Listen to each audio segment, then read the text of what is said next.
ਤਾਂ ਜਿਹੜਾ transnational repression ਦਾ ਜਿਹੜਾ ਬਿੱਲ ਕੈਲੀਫੋਰਨੀਆ ਦੀ ਅਸੈਂਬਲੀ ਦੇ ਵਿੱਚ ਪੇਸ਼ ਹੋਇਆ ਆ, ਉਸ ਦੀ ਪਰਸੋਂ ਰੋਜ਼ ਬੁੱਧਵਾਰ ਨੂੰ ਸਵੇਰੇ ਜਿਹੜੀ 9 ਵਜੇ ਉਸ ਦੇ ਵਿੱਚ ਹੀਅਰਿੰਗ ਹੋਣੀ ਆ, ਜਿਸ ਦੇ ਵਿੱਚ ਜਿਹੜੀ ਜਨਤਾ ਆ ਯਾਨੀ ਕਿ ਪਬਲਿਕ ਆ, ਉਹ ਆਪਣੀ ਰਾਏ ਉਸ ਦੇ ਹੱਕ ਦੇ ਵਿੱਚ ਜਾਂ ਅਗੇਂਸਟ ਦੇ ਵਿੱਚ ਉਹ ਆਪਣਾ ਦੱਸ ਸਕਦੀ ਆ ਵੀ ਤੁਸੀਂ ਹੱਕ 'ਚ ਹੋ ਜਾਂ ਉਸ ਦੇ ਅਗੇਂਸਟ ਜਿਹੜੇ ਹੈਗੇ ਆ। ਕੱਲ ਰੋਜ਼ਵਿਲ ਗੁਰੂ ਘਰ ਦੇ ਜਿਹੜੇ ਆ ਕੁਛ ਜਿਹੜੇ ਸਾਡੇ ਪ੍ਰਬੰਧਕਾਂ ਨੇ ਕਾਲ ਕਰਕੇ ਵਿਸ਼ੇਸ਼ ਤੌਰ ਦੇ ਉੱਤੇ ਉਹ ਲਿੰਕ ਮੰਗਵਾਇਆ, ਕਹਿੰਦੇ ਵੀ ਅਸੀਂ ਵੀ ਉੱਥੇ ਪਟੀਸ਼ਨ ਜਿਹੜੀ ਉਹ ਸਾਈਨ ਕਰਵਾਉਣਾ ਚਾਹੁੰਦੇ ਆ, ਤੇ ਨਾਲ ਦੇ ਨਾਲ ਉਹਨਾਂ ਨੇ ਕਿਹਾ ਵੀ ਚਾਹ ਪਾਣੀ ਦਾ ਜਿਹੜਾ ਲੰਗਰ ਆ ਉੱਥੇ ਸੰਗਤਾਂ ਦੇ ਲਈ ਵਿਸ਼ੇਸ਼ ਤੌਰ ਦੇ ਉੱਤੇ ਜਿਹੜਾ ਉਹ ਲਿਆਂਦਾ ਜਾਵੇਗਾ, ਤਾਂ ਜੋ ਜਿਹੜੀਆਂ ਸੰਗਤਾਂ ਉਸ ਦਿਨ ਬੁੱਧਵਾਰ ਨੂੰ ਉੱਥੇ ਪਹੁੰਚ ਰਹੀਆਂ ਆ, ਹੁਮ ਹੁਮਾ ਕੇ ਜਿਹੜੀਆਂ ਪਹੁੰਚ ਰਹੀਆਂ ਆ, ਵੀ ਉਹਨਾਂ ਦਾ ਵੀ ਜਿਹੜਾ ਉਹ ਧਿਆਨ ਰੱਖਿਆ ਜਾਊਗਾ। ਤੇ ਨਾਲ ਦੇ ਨਾਲ ਰਾਜਪਾਲ ਸਿੰਘ ਜਿਹੜੇ ਕਿਸਾਨੀ ਮੋਰਚੇ ਵਾਲੇ ਬੇਕਰਸਫੀਲਡ ਵਾਲੇ ਆ, ਜੋ ਕਿ ਹਰ ਅਜਿਹੀ ਸਰਗਰਮੀ ਦੇ ਵਿੱਚ ਵੱਧ ਚੜ ਕੇ ਜਿਹੜਾ ਉਹ ਹਿੱਸਾ ਲੈਂਦੇ ਆ, ਉਹਨਾਂ ਨੇ ਦੱਸਿਆ ਵੀ 2 ਦਿਨ ਉਹਨਾਂ ਨੇ ਟੇਬਲਿੰਗ ਕੀਤੀ ਉੱਥੇ, ਸ਼ਨੀਚਰਵਾਰ ਤੇ ਐਤਵਾਰ ਨੂੰ ਗੁਰੂ ਅੰਗਦ ਦਰਬਾਰ ਜਿਹੜੇ ਗੁਰਦੁਆਰਾ ਸਾਹਿਬ ਉੱਥੇ ਜਿਹੜੇ ਸਮਾਗਮ ਚੱਲ ਰਹੇ ਸੀ ਉਹਨਾਂ ਦੇ ਵਿੱਚ, ਤੇ ਕਹਿੰਦੇ ਵੀ 250-300 ਬੰਦੇ ਨੇ ਜਿਹੜੇ ਆ ਉਹ ਪਟੀਸ਼ਨ ਦੇ ਉੱਤੇ SB 509 ਦੇ ਹੱਕ ਦੇ ਵਿੱਚ ਜਿਹੜੀ ਪਟੀਸ਼ਨ ਆ ਉਸ ਦੇ ਵਿੱਚ ਹਾਮੀ ਜਿਹੜੀ ਉਹ ਭਰੀ ਆ, ਉਸ ਨੂੰ ਜਿਹੜਾ ਉਹ ਅਪਣਾਇਆ ਆ। ਉਧਰ ਜਿਹੜਾ ਹਰਜੋਤ ਸਿੰਘ ਜੀ, ਜਿੱਦਾਂ ਆਪਾਂ ਨੂੰ ਪਤਾ ਵੀ ਪੰਜਾਬ ਦੀ ਵੰਡ ਦਾ ਜਿਹੜਾ ਇਹ ਦਿਨ, ਜਿਸ ਨੂੰ ਇੰਡੀਆ ਵਾਲੇ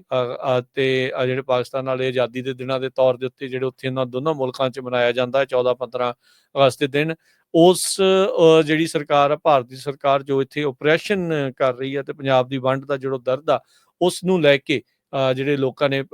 ਥਾਂ ਥਾਂ ਦੇ ਉੱਤੇ ਰੋਸ ਮੁਜ਼ਾਹਰੇ ਵੀ ਜਿਹੜੇ ਉਹ ਕੀਤੇ, ਤੇ ਪ੍ਰੋਟੈਸਟ ਵੀ ਜਿਹੜੇ ਉਹ ਫਰੀਮਾਉਂਟ ਦੇ ਵਿੱਚ ਹੋਇਆ, ਤੇ ਉੱਥੇ ਵੀ ਕਾਫੀ ਵੱਡੀ ਸੰਖਿਆ ਦੇ ਵਿੱਚ ਜਿਹੜਾ ਪਾਸਿਓ ਪਾਦਰੇ ਰੋਡ ਦੇ ਉੱਤੇ ਜਿਹੜਾ ਕਾਰਨਰ ਦੇ ਉੱਤੇ ਇਸ ਵਾਰ ਲੋਕਾਂ ਨੇ ਜਨਤਕ ਪ੍ਰੋਟੈਸਟ ਜਿਹੜਾ ਉਹ ਕੀਤਾ ਸੀ, ਉਸ ਦੇ ਵਿੱਚ ਕਾਫੀ ਜਿਹੜੀ ਸੰਗਤ ਆ ਉਸਨੇ ਸ਼ਿਰਕਤ ਕੀਤੀ, ਤੇ ਇੰਡੀਆ ਦੇ ਜਿਹੜੇ ਨਾਕਾਮ ਇਰਾਦੇ ਆ ਉਹਨਾਂ ਨੂੰ ਇਸ ਦੇ ਵਿੱਚ ਐਕਸਪੋਜ਼ ਕੀਤਾ। ਉਧਰ ਕੱਲ ਵਾਸ਼ਿੰਗਟਨ DC ਦੇ ਵਿੱਚ ਨੈਸ਼ਨਲ ਮਾਲ ਦੇ ਵਿੱਚ ਰੈਫਰੈਂਡਮ ਦੀਆਂ ਜਿਹੜੀਆਂ ਵੋਟਾਂ, ਜਿਸ ਨੂੰ ਸਿੱਖ ਫਾਰ ਜਸਟਿਸ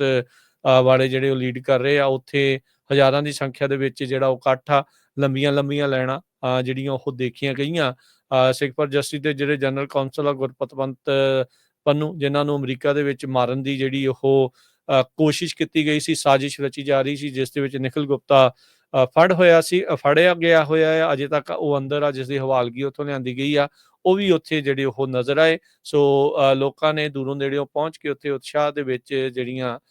ਰੈਫਰੈਂਡਮ ਦੇ ਜਿਹੜੀਆਂ ਵੋਟਾਂ ਵੀ ਜਿਹੜੀਆਂ ਉਹ ਪਾਈਆਂ। ਉਹਨਾਂ ਨੇ ਐਲਾਨਿਆ ਵੀ ਇਸ ਤੋਂ ਅਗਲੀਆਂ ਜਿਹੜੀਆਂ ਨਵੰਬਰ ਦੇ ਵਿੱਚ ਓਟਾਵਾ 'ਚ,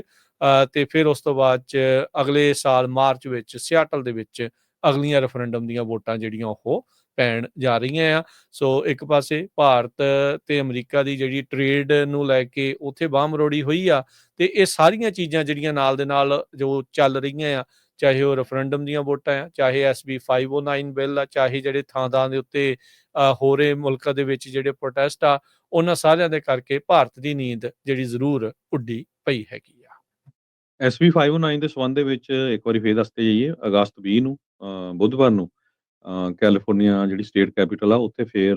ਮੀਟਿੰਗ ਹੋਣੀ ਆ। ਵੱਧ ਤੋਂ ਵੱਧ ਜਿੰਨੇ ਵੀ ਪਹੁੰਚ ਸਕਦੇ ਉੱਥੇ ਪਹੁੰਚੋ, ਕਿਉਂਕਿ ਹੁਣ ਕੈਨੇਡਾ ਦੀ ਸਰਕਾਰ ਨੇ ਸ਼ਰੇਆਮ ਮੰਗ ਕਰਨੀ ਸ਼ੁਰੂ ਕਰਤੀ ਹੈ ਵੀ ਉੱਥੇ ਦਾ ਜਿਹੜਾ ਬਿਸ਼ਨੋਈ ਗੈਂਗ ਆ, ਜਿਹਨੂੰ ਇੰਡੀਆ ਸਰਕਾਰ ਨੇ ਪਾਲਿਆ ਹੋਇਆ ਆ, ਉਹਨਾਂ ਦੇ ਬੰਦਿਆਂ ਰਾਹੀਂ ਕੈਨੇਡੀਅਨ ਲੋਕਾਂ ਦੇ ਕੋਲੋਂ ਜੋ ਫਿਰੌਤੀਆਂ ਮੰਗੀਆਂ ਜਾਂਦੀਆਂ, ਉਹਨਾਂ ਦੇ ਘਰਾਂ ਤੇ ਗੋਲੀਆਂ ਚਲਾਈਆਂ ਜਾਂਦੀਆਂ। ਸੋ ਪੂਰਾ ਟਰਾਂਸਨੈਸ਼ਨਲ ਆਪਰੇਸ਼ਨ ਇਨਵੋਲਵ ਹੈਗਾ, ਗਵਰਨਮੈਂਟ ਦੀ ਸ਼ਹਿ ਤੇ ਇਹ ਹੋ ਰਿਹਾ ਹੈਗਾ। ਅਮਰੀਕਾ 'ਚ ਵੀ ਆਪਾਂ ਦੇਖਿਆ। ਸੋ ਸਾਡਾ ਸਾਰਿਆਂ ਦਾ ਇਹ ਫਰਜ਼ ਬਣਦਾ ਆਉਣ ਵਾਲੀਆਂ ਜਨਰੇਸ਼ਨਸ ਨੂੰ, ਆਪਣੇ ਬੱਚਿਆਂ ਨੂੰ ਜੇ ਬਚਾਉਣਾ ਆ, ਤੇ ਇਸ ਬਿੱਲ ਨੂੰ ਪਾਸ ਕਰਾਉਣ ਦੇ ਲਈ ਐਗਜ਼ੈਕਟਲੀ ਜਿੱਦਾਂ ਪੇਸ਼ ਕੀਤਾ ਗਿਆ ਆਪਾਂ ਵੱਧ ਤੋਂ ਵੱਧ ਉੱਥੇ ਪਹੁੰਚੀਏ। ਜੀ। ਜੀ।